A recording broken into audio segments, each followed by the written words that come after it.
Uttaranchal University, Dehradun, NAC A+ accredited university. మేమంతా Pithapuram MLA గారి తాలూకా అంటూ రచ్చరచ్చ చేస్తున్నారు జన సైనికులు.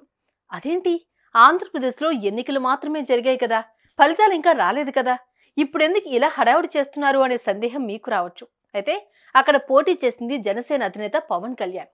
ఆయన పిఠాపురం నుంచి పోటీ చేస్తున్నట్లు ప్రకటించినప్పుడే గెలిచిపోయారని, ఫలితాలు వచ్చి అధికారిక ప్రకటన చేయడమే ఆలస్యమన్నది జన సైనికుల ధీమా.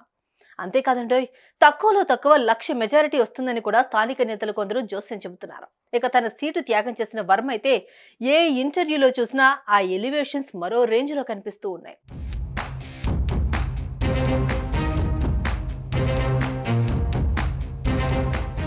ఎన్నికల ఫలితాల కోసం ఏపీ ప్రజలు ఆసక్తిగా ఎదురు చూస్తున్నారు. పిఠాపురంలో ఈ ఆసక్తి మరింత ఎక్కువగా ఉంది.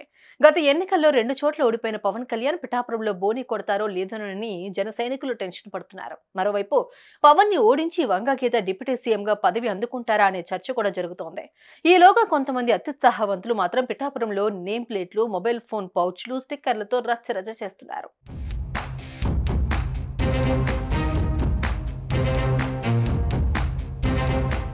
పిఠాపురం ఈ పేరు ఈసారి ఎన్నికల్లో మారుమోగుతున్న నియోజకవర్గం. కారణం, అక్కడ పవర్ స్టార్ పవన్ కళ్యాణ్ పోటీ చేయడం, ఆయనకు టాలీవుడ్ సెలబ్రిటీలు చాలా మంది మద్దతుగా ప్రచారం చేయడం, పవన్ మీద పోటీ చేసి మహిళ కావడం, గెలిపించండి డిప్యూటీ సీఎం పదవి ఇస్తానని సీఎం జగన్ మాట ఇవ్వడం, ఇలా చెప్పుకోవడానికి ఇంకా చాలానే ఉన్నాయి. కౌంటింగ్ తేదీ దగ్గర పడుతున్న కొద్దీ ఇక్కడ గెలుపుపై నేతల్లో అంచనాలు పెరుగుతున్నాయి.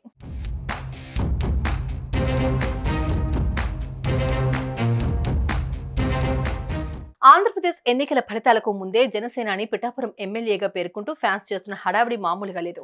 పవన్ ఫ్యాన్స్ అభిమానంతో చేస్తున్న పనులు రాజకీయ ప్రాధాన్యత సంతరించుకుంటున్నాయి. ఎన్నికల ఫలితాలకు ముందే పవన్ ను పిఠాపురం ఎమ్మెల్యేగా పేర్కొంటూ సందడి చేస్తున్నారు ఫ్యాన్స్.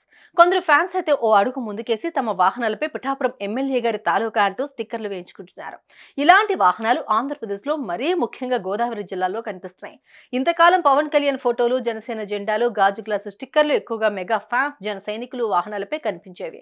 పోలింగ్ తర్వాత పిఠాపురం ఎమ్మెల్యే గారి తాలూకా స్టిక్కర్లతో కూడిన వాహనాలు కనిపిస్తున్నాయి.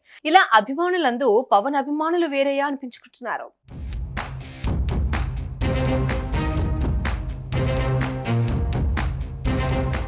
పవన్ కళ్యాణ్ కు ప్రత్యర్థిగా వైసీపీ నుంచి వంగగీత పోటీ చేశారు. స్థానికంగా బలమైన నాయకురాలు కావడం, మహిళా సెంటిమెంటు ఇవన్నీ కలిసొస్తాయని ఉద్దేశంతో జగన్ ఆమెను అభ్యర్థిగా నిలబెట్టారు.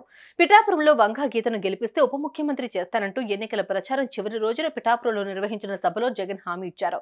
ఇద్దరిలో ఎవరు గెలుస్తారు అనేది జూన్ 4వ తేదీన తేలిపోనుంది. ఇది ఇలా ఉంటే ఎన్నికల ఫలితాలు వెలువడకుండానే పిఠాపురంలో మరో హడావిడి నడుస్తోంది.